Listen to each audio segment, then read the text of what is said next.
Every nation has its own flag, and every nation has a reason why they chose those flags. Somalia has a flag that you have just seen, a white five-cornered star on the blue background. We want to understand why it chose that. If you understand, then the activities of today, which may agree with the narrative today, shows that some of these things were their aspirations since before independence. I have recorded a few videos on Somalis.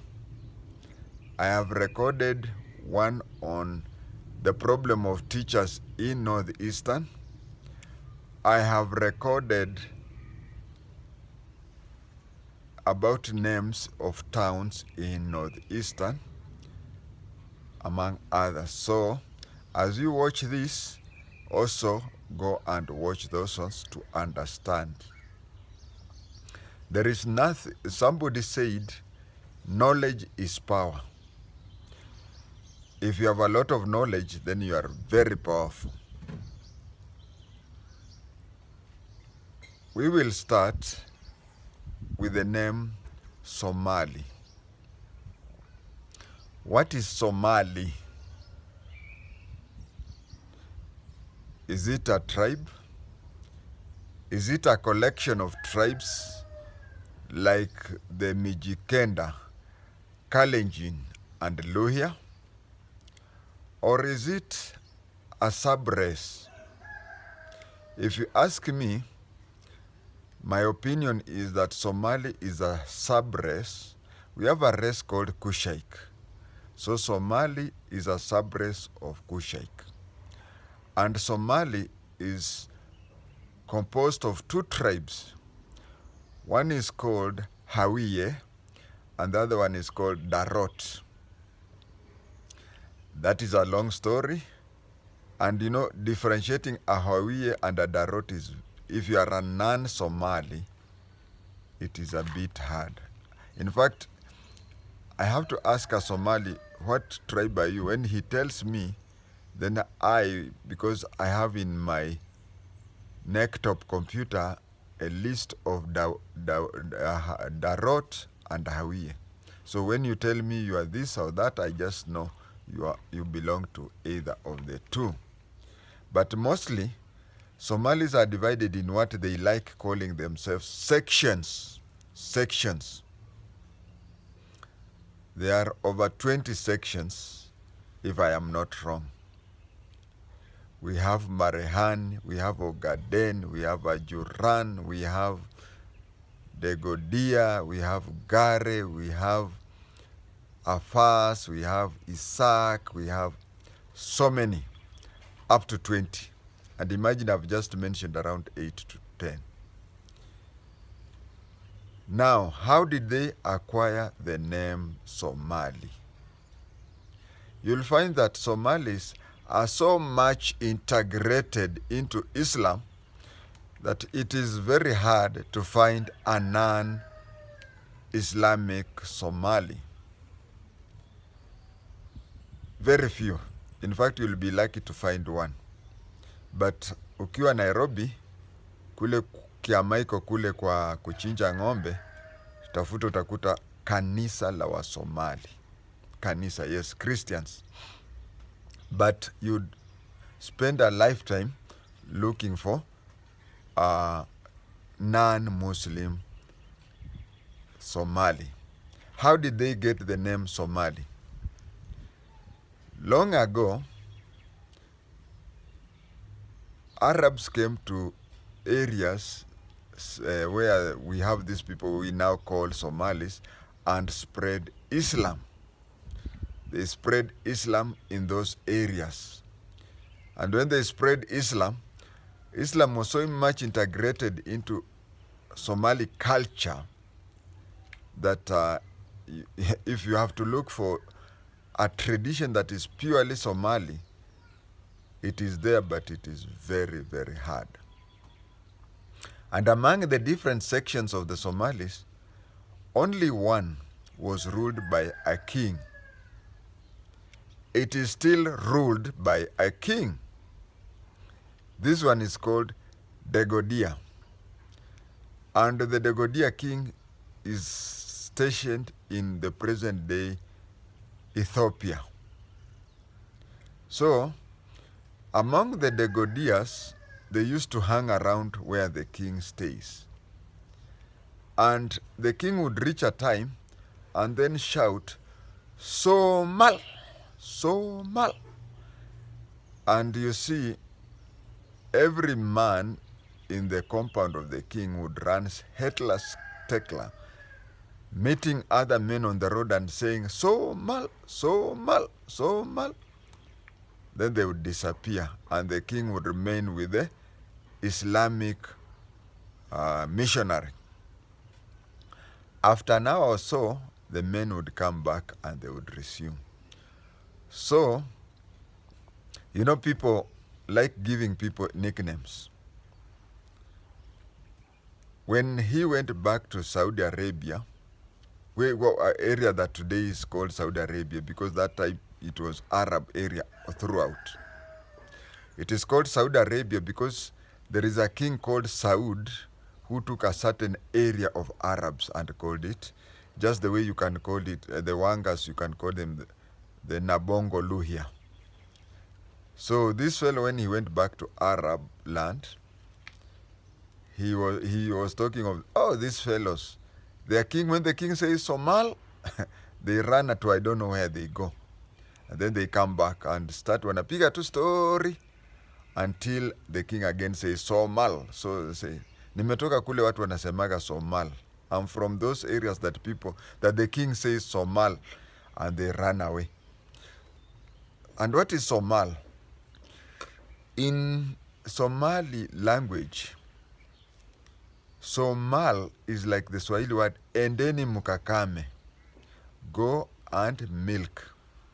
So according to the tradition of the Degodia those days, it was an offense for you to milk your animals without the king saying so.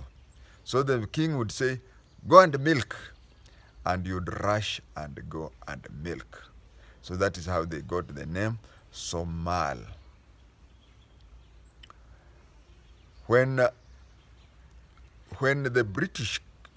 colonialists came, this country, this area that spoke that a common language, it is common but slightly different. Just like Ma language, you find there is a Maasai speaking, there is a Samburu speaking, there is a Jemp speaking.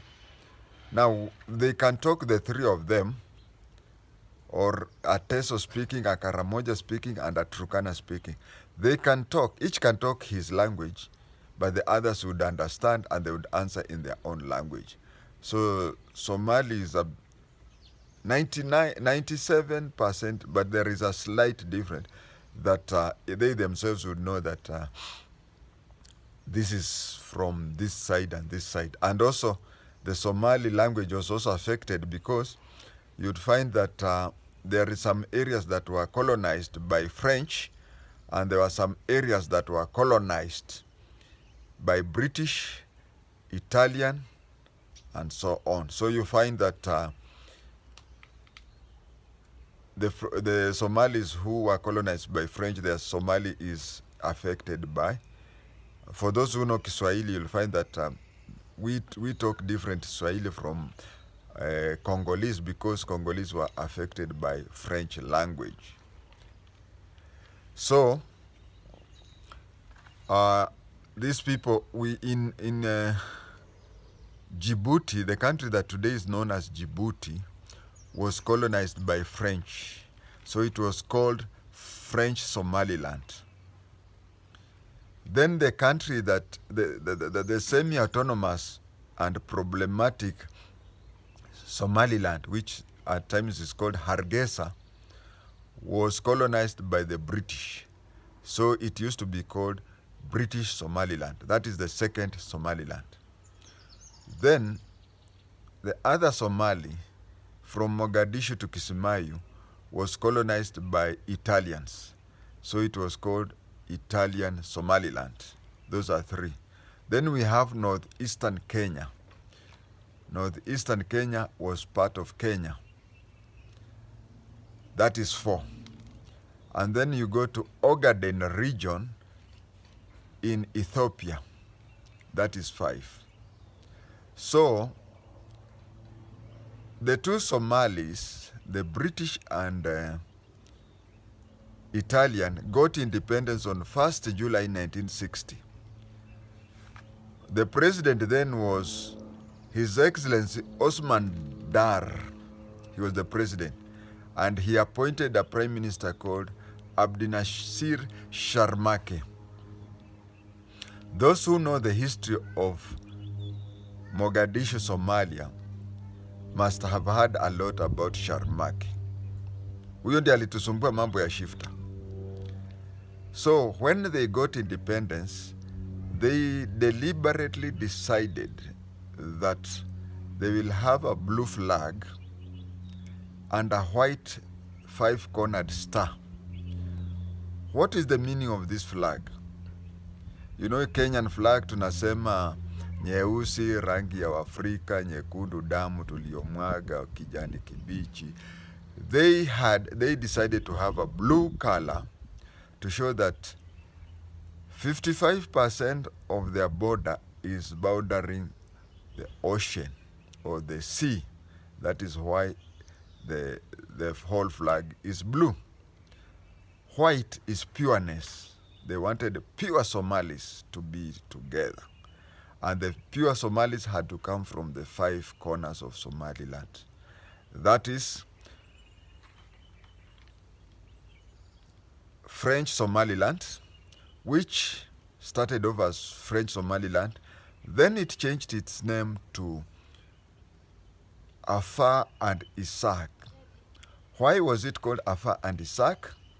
Just like Elgeyo Marakwet is a county that had Elgeyos and Marakwets, has 2 components. The same with the Afar and Isaac. Of the 20 or so Somali tribes, the 2 Afar and Isaac are originally from French Somaliland. And if you follow very well this Somali business, you'll find there is a lot of, you go to Moyale, you go to Mombasa, you go to Isili. Isaac are very good in businesses, but their original home is in French Somaliland. It reached a place where they decided, initially it was French Somaliland, then it changed to Afar and Isaac for the 2 tribes, but later it changed to the name Djibouti. Why Djibouti? There are some countries that they are named after the capital city. There is Mexico City and Mexico as a country. We have San Salvador. We have Panama. So we have countries that they are named after the capital city. So Djibouti is both the capital city and the country. That is 1 star. The second star, the second tip of the star, is the former British Somaliland, which we call it either Hargeisa, after the capital, or we call it Somaliland. And recently they entered into an agreement with Ethiopia that is bringing concern. The third one was the Italian Somaliland, which starts from Mogadishu all the way to Kismayu, hapa Lamu border kwetu. You will find that the Somalis have adopted a lot of Italian mannerism, pasta and macaroni. Now you know, because of the Italian Somaliland. That one makes the third tip. The fourth was northeastern Kenya. Northeastern Kenya, for those who stay in Nairobi, you know of a road called Wabera Street. Wabera Street, not very far from Nation Media Center, not very far from Hilton Hotel. There is a road called Wabera Street. Who is this Wabera? Wabera was a district commissioner in Isiolo, and he was fighting shifters and was killed at a place called Modogashe. At a place called Modogashe, and he was killed immediately after independence. I don't know whether it is Modogashe or Garbatula, but you see the two, Garbatula and Modogashe, are the same place. So either of the two or somewhere in between there. That is where Wabera was killed during the Shifter War. That is the third tip, and I will come back to Shifter War. The fifth and final one is the Ogaden region in Ethiopia, where the Somali king of the Degodia tribe is situated. Italians wanted to colonize Ethiopia. So what they did, they started attacking from Italian Somaliland. They entered an area and found that a whole semi-arid area had no people staying there. Emperor Haile Selassie used to rule the whole of the area, but there were no people there. But since the Amharic could not stay there, Amharic ni watu ya kahawa, so Italians started smuggling Somalis from Italian Somaliland into that desert. Then the desert was called Ogaden region of Ethiopia. Why was it called Ogaden region? Ogaden is the biggest tribe among the Somalis. If you look at northeastern Kenya, draw an imaginary straight line like this one, halfway, just draw a straight line halfway, so that half of it is in the north and half of it is in the south. You'll find that south of Habaswein, all the way to Lamu, the area is occupied by Ogaden. That is now Ogaden in Kenya. You have not gone to Ogaden in Somalia. And of course, you have not gone to Ogaden in Ethiopia. So he used to take, the Italian took a lot of Ogaden, because there were many, and took them to that area. And where they settled, you'll find that if you move from Liboi, Garissa, all the way to Lamu, as you enter into, you live along the Kenyan side, but go to the Somali side, you'll find towns there.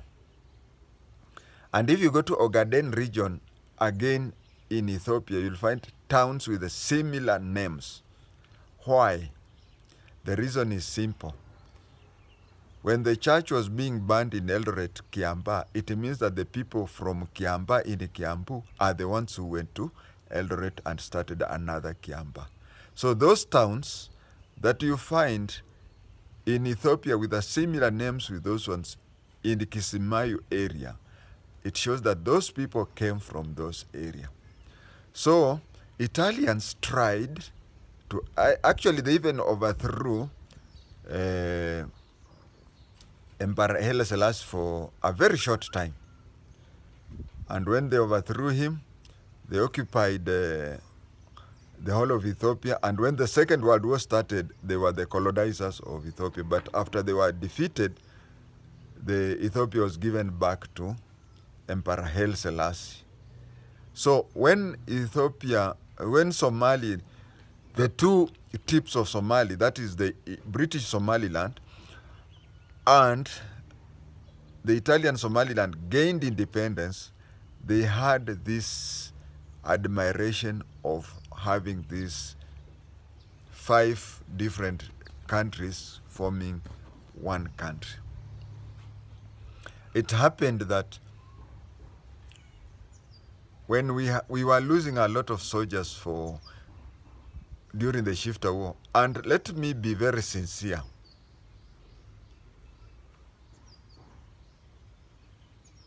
the environment today, be it political, be it social, economic, name it. If you ask a Somali from northeastern Kenya if he or she would want to join the greater Somali, they'll get annoyed. In fact, you'll have provoked them. But when Kenya got independence, or when these African countries got independence, over 90% of the Somalis in northeastern wanted to join the greater Somalis. Then one time, Tomboya joked in public. He said, he told Jomo Kenyatta, why are you fighting? Kwa nini unapigania inchi ambayo ni jangwa, hata ukipanda muhogo haiwezi mea? Just piga hii watu, waende paka huko, wa cross barabara, alafu hivi visima yote weka sumu, alafu ondoka huko. Wakirudi wakikunywa wakufe. From that day, Somalis have never liked Luos. In 1982, there was a coup attempt in Nairobi. When there was a coup attempt in Nairobi, I have said in various forums, including the various videos I've recorded, General Mahamud, who was our next door neighbor, was not the hero, and Duale's father-in-law was not the hero that he's being portrayed to be. No. I was in Garissa. Actually, the whole activities we were together, our family, the KHWATENGE family and the Mahamud family. Even when the military came and condoned the compound, Duale's mother-in-law said that we should be considered as her family. So we were given security as though we were her family. Plus the family of Chief Inspector Susa, or who used to supply petrol to all planes in Garissa. So what happened to the person I consider to be my uncle, General Mahamud, was that he was retiring. He was retiring after differing with Sawe, and Sawe being a Kalenjin. It was discovered that he was beyond the retirement age. So he was in Nairobi for clearance so that he goes back to civilian life.